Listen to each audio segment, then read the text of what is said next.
Now then, as we've been telling you, the world's population is set to hit 8 billion this Tuesday, November the 15th, according to the UN's estimations. It's getting an awful lot of attention in the papers today, and our press reviewer, Dipti Kiralong, is here to take us through it. Dipti. That's right, Stuart. There's a really interesting article in National Geographic today that looks at this, looks at not just the fact that we're hitting 8 billion people, but also asks the question, what's next? The magazine going with this very symbolic picture of Diwali's festivities in India recently. India, of course, is set to overtake China in terms of the most populous country in the world.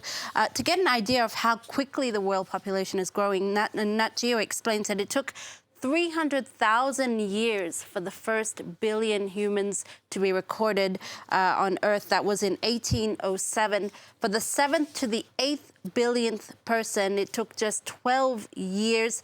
Where do we go from now? That's what Nat Geo asks. The answer will depend, of course, on how we tackle climate change and what lasting solutions we can come up with, which, for the moment, the article says we're not doing at all. So certainly a lot of challenges lay ahead.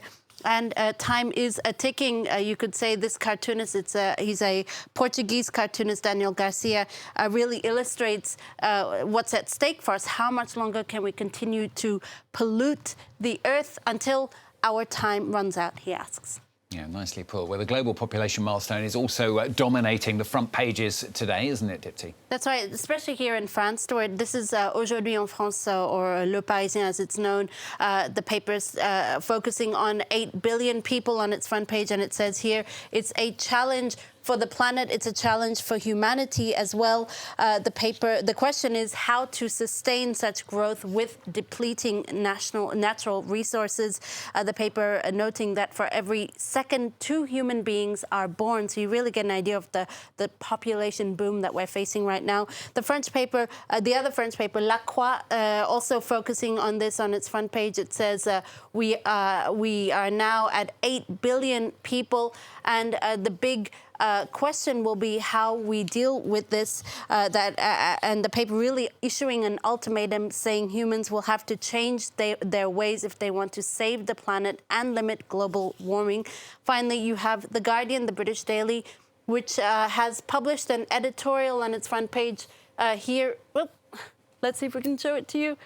Here on the top, on its masthead, it's got a editorial in this section here, in which it explains that this editorial was published in partnership with 30 other world media. It calls for lasting solutions, notably advocating for a windfall tax on the biggest fossil fuel companies, and calls for those funds to be redistributed to the poorer, vulnerable countries. It also calls for, quote, radical thinking, the kind of radical thinking we saw during the pandemic, for instance, when central banks moved swiftly to prop up government spending.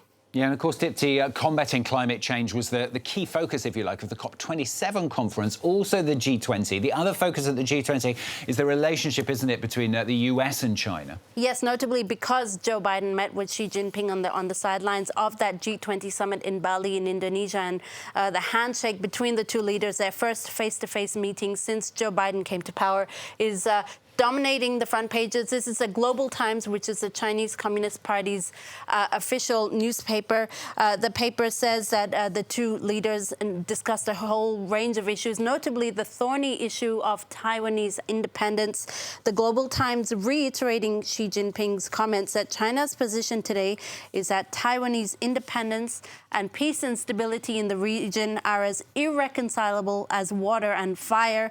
That meeting also making the front pages of the Financial Times here, which says that Taiwan tensions, also focusing on Taiwan tensions that overshadowed their push to improve relations. It's also on the front page of the Times of London, the British daily here, the two men's handshake on making the front page here. Xi and Biden give peace a chance, the British daily says, while you have La Stampa, the Italian paper, also going with that handshake picture. It's also the focus of some of the illustrated press today. You have this cartoon here, pretty self-explanatory, Stuart. This is from Christian Adams, a British cartoonist. You have Xi Jinping and Joe Biden shaking hands, but you obviously have Vladimir Putin's bloodied hand holding, or rather sitting in the pocket of the Chinese leader. Let's lighten things, shall we? Change topics. Organisers of the Paris 2024 Olympic and Paralympic Games have unveiled its new mascots. We've had a discussion about these mascots upstairs. The producer today says they're cute. Somebody else described them as something incredibly, incredibly rude, which I couldn't possibly mention on air, Dipti. I might end up mentioning it on air, so probably. We'll see. I'm not sure what that producer says. Our 2024 Olympic mascot is this red hat-wearing, sneaker-wearing, triangular thing. It's actually a Frisian hat, a Frisian cap. It's a symbol of the French Republic and a symbol of freedom, as you see for the Olympic Games. It's this mascot here, and for the Paralympic Games, the mascot has a prosthetic leg, so it's very inclusive. L'Equipe, the sports paper, is dedicating its front page to these Frisian caps. A wonderful front page today.